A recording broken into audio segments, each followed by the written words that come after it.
शुभ मंगल सावधान पार्ट 2। मौसी के समझाने पर नव्या एक बार रुक जाती है, लेकिन बच्ची की वजह से कौशल और नव्या के रिश्ते में काफी दरार आ गई थी। नव्या की सास यानी कि कौशल की माँ भी बात बात पर नव्या को ताने सुना देती थी।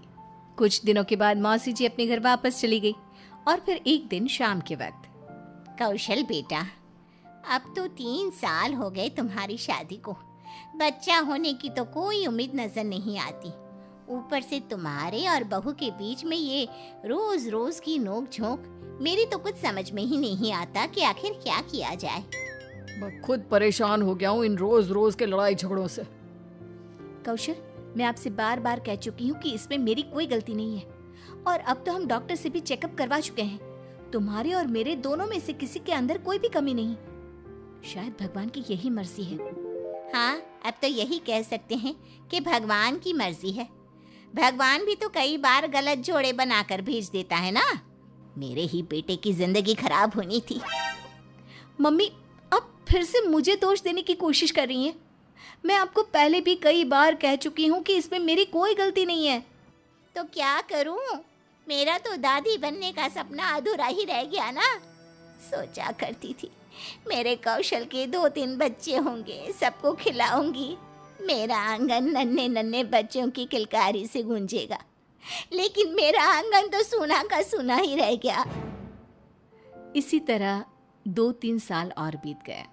कौशल के चचेरे भाई आनंद के घर पर एक बेटे का जन्म हुआ और कौशल के चाचा ने ये बात बताने के लिए कौशल के घर फोन किया। अरे कौशल बेटा, खुशखबरी तुम्हें सुनानी थी। आनंद के जुड़वा बेटे हुए हैं।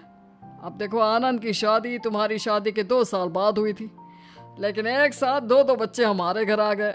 हम तो बहुत खुश हैं बेटा। बहुत बहुत बधाई हो चाचा जी। आनंद को भी मेरी तरफ से बधाई देना।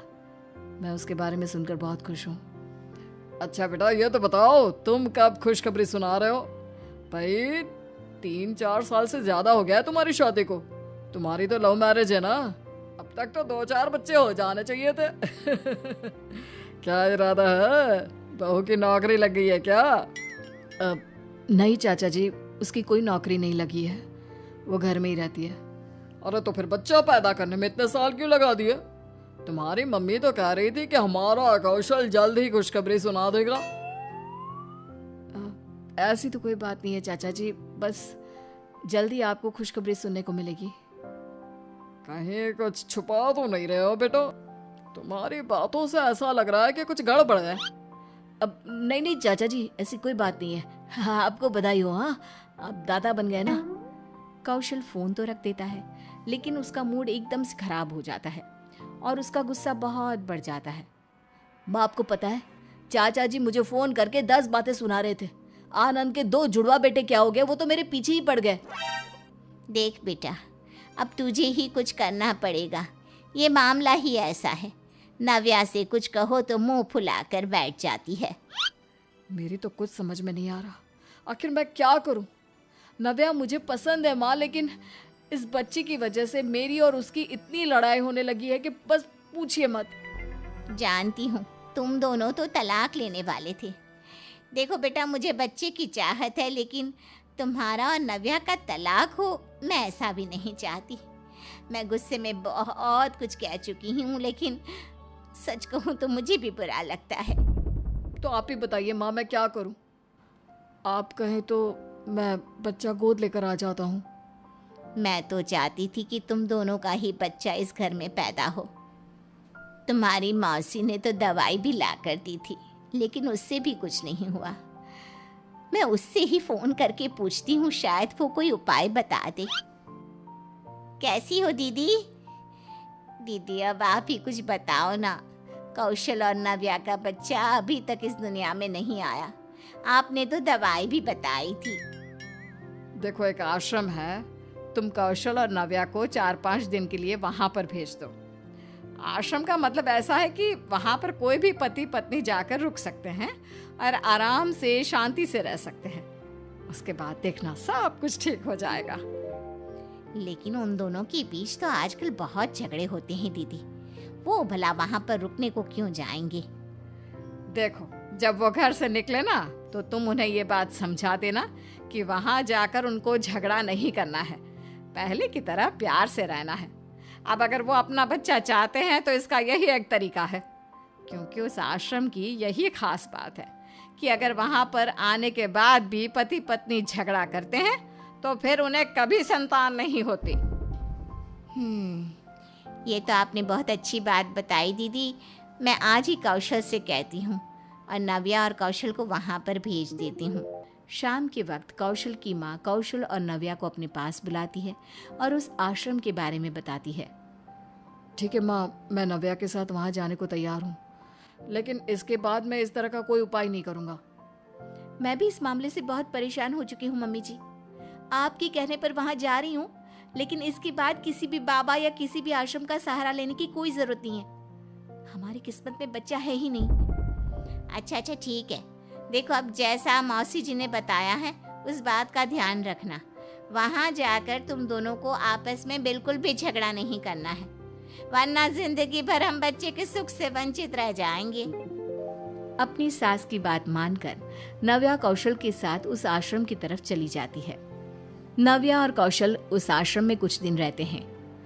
2-3 दिन के बाद उस आश्रम के शांत माहौल में कौशल और नव्या का गुस्सा भी शांत हो जाता है और वो एक दूसरे के साथ दोबारा पहले की तरह प्यार से रहने लगते हैं। 1 सप्ताह वहां बिताने के बाद वो लौट कर घर आते हैं। नव्या, बहुत दिन हो गए तुम्हारे हाथ की दाल मखनी नहीं खाई, आज प्लीज बना दो ना। अरे तो आपने पहले क्यों नहीं कहा? आप पहले कहते हैं तो मैं कब का बना देती। क्या नव्या, इतने दिन से याद नहीं आया और आज बहुत मन कर रहा है। ठीक है। आज जब आप ऑफिस से लौट कर आएंगे ना तो आपकी फेवरेट दाल मखनी और लच्छा पराठा दोनों तैयार रखूंगी। Thank you so much. अब ऑफिस के लिए निकलता हूँ, तुम अपना ख्याल रखना। कौशल के जाने के बाद माँ मन ही मन सोचती है, बच्चे का तो पता नहीं, लेकिन जब से ये दोनों आश्रम से लौट कर आए हैं खुश नजर आते हैं। भगवान सब कुछ ठीक करना। मैंने भी अपनी बहू को पता नहीं क्या क्या सुना दिया था, उस बात के लिए मुझे माफ कर देना प्रभु। अब फिर से कौशल और नव्या एक दूसरे के साथ प्यार से रहने लगे और ये देखकर कौशल की माँ भी अब नव्या को प्यार करने लगी थी। वो उसे डांटती भी नहीं थी और बच्चे के लिए ताना भी नहीं देती थी। 1 महीने के बाद एक दिन अचानक सुबह के वक्त, कौशल, मुझे बहुत जोर से चक्कर आ रहा है, बहुत कमजोरी महसूस हो रही है। क्या बात है नव्या, लगता है तुमने रात को ठीक से खाना नहीं खाया। पता नहीं कौशल, लेकिन मैं बिस्तर से उठ भी नहीं पा रही हूँ। आप प्लीज डॉक्टर को बुला दीजिए। एक काम कर बेटा, अपने पड़ोस में जो लेडी डॉक्टर रहती है ना उसे बुला ला। अपनी जान पहचान वाली है, तेरे बुलाने से घर आ जाएगी। ठीक है माँ, मैं अभी बुला कर लाता हूँ। थोड़ी देर के बाद कौशल के पड़ोस में रहने वाली लेडी डॉक्टर कौशल के घर आती है। देखिए जी, बहू को क्या हो गया, कमजोरी लग रही है और चक्कर भी आ रहे हैं। एक मिनट, मुझे जरा चेक करने दीजिए। सब ठीक तो है ना डॉक्टर साहब? नव्या की तबीयत? ठीक नहीं, सब कुछ बहुत अच्छा है। आप पापा बनने वाले हैं और आप दादी। आपकी बीवी नव्या पेट से हैं, माँ बनने वाली है। बधाई हो आपको। ये आप क्या कह रही हैं डॉक्टर मैडम? क्या सच में नव्या माँ बनने वाली है? और नहीं तो क्या मैं आपसे झूठ बोलूंगी? अब जल्दी से मेरे घर मिठाई भिजवा दीजिएगा, मैं जा रही हूँ, मुझे हॉस्पिटल जाना है। लेकिन आपकी मिठाई का इंतजार रहेगा। डॉक्टर के जाने के बाद मुझे तो इस बात पर विश्वास ही नहीं हो रहा कि सब कुछ ठीक हो गया है। हाँ माँ, मेरा और नव्या का बरसों का सपना पूरा होने वाला है। हमारा बच्चा इस दुनिया में आने वाला है।